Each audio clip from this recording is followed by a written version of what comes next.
Good afternoon, everyone. Today we're going to look at an arithmetic sequence that gives rise to the formula for Sn, that is the sum of the first n terms in that sequence, of 2n squared plus 5n. Now, realize that that's a simplified result, right?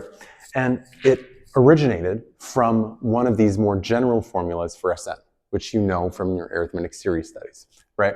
And so, first off, we're tasked with finding T1, T2, T3, that is the first three terms in this particular arithmetic sequence. And then later on, we're going to find the sum of the first 10 terms. Okay? So first things first, know that this again is a simplified version of one of these. Okay? Now, what we're going to do is we're going to set these two equal to one another. Okay? And you'll see why in just a second. So I'm going to use this side of n over 2 times 2t1 plus n minus 1 times d. And we're going to set this because both of these, this and this, both represent Sn, the sum of the first n terms, right? So we can set them equal to one another because they represent the same thing. And so let's go ahead and do that. Equals 2n squared plus 5n, okay? Now, let's simplify this. Let's make this a little bit easier to work with, okay? So first off, I'll multiply through by d, the common difference. And so now we have n over 2 times 2t1 plus d times n is dn.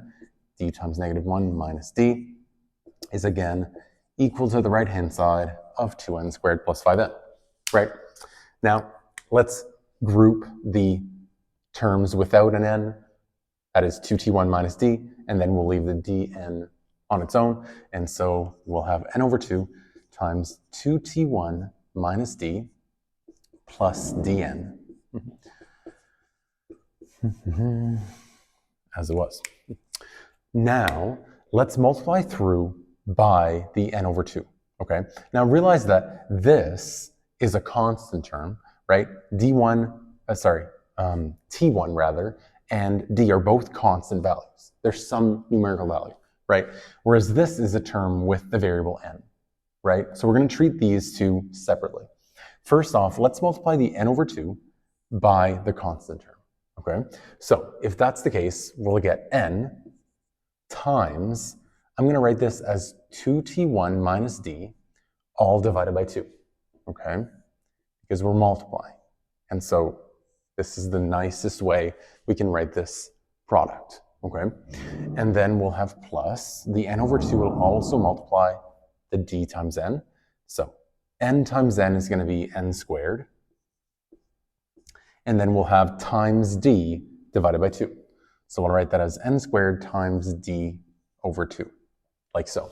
Okay, just so that it's in the form n times something plus n squared times something. And that's useful because that's what we have on the right-hand side. We have n squared times something plus n times something, right? Now, if these two sides of the equal sign are going to be equivalent, equal to one another, then the n coefficients need to be equal to one another, and the n squared coefficients need to be equal to one another. And so we're going to set up a nice system of equations here. Let's look at the n squared coefficients first. You don't have to do it first, but you have to pick one. So let's go with n squared. So looking at the n squares, on the left-hand side, n squared is multiplied by d over 2. And so that means that d over 2 needs to be the same value as the n squared coefficient on the right-hand side, which is just 2. And that's a pretty straightforward equation to solve. We get d over 2 is equal to 2, multiply both sides by 2, and we get the result that d is equal to 4. So our common difference is equal to 4. That's a really good start, right? Now, looking at the n coefficients, right? Maybe we'll do that over here, looking at the n coefficients. This expression inside the brackets, the 2t1 minus d, and now we know the value of d, I'll remind you, over 2 is equal to n coefficient on this side of 5.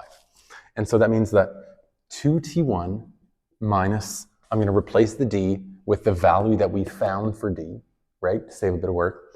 So 2t1 minus 4, right, again, d becomes 4, over 2, is equal to the n coefficient on the right side, which is simply 5.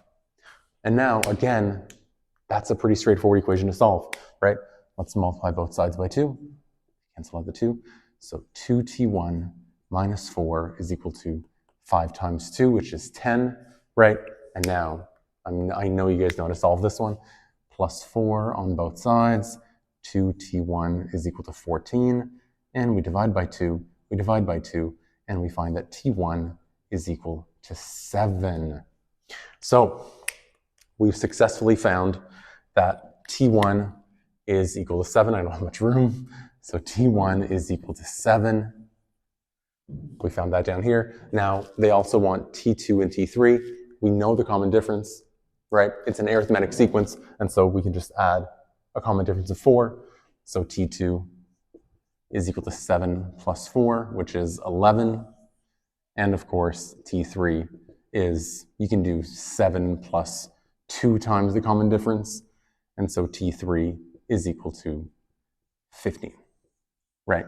11 plus 4 also gives you the same value of 15. And so we're done part A. Okay.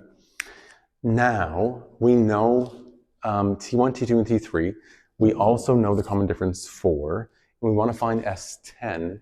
And so this form of the SN formula is going to be ripe for the picking. We know T1, that's 7. We know N, that'll be 10. We know D, that'll be 4. And so we can get S10 pretty quickly. So we'll do S10 is equal to, that's N of 10. So N becomes 10 in the 10 over 2 times 2T1. That means 2 times 7 plus N minus 1. Again, N is 10. So 10 minus 1 times D of 4, right? We found that value earlier on in part A. And so now we simply have to evaluate this. 10 over 2 is 5. 2 times 7 is 14, plus that's 9 times 4, which is 5 times 14, plus 36, which is 5 times 50, which is 250 for S10, i.e. the sum of the first 10 terms in this arithmetic sequence. So, hope this helps. Hope you are starting to connect some dots. Let me know if you guys have any other problems in this section that you'd like to see done out, and thanks for watching.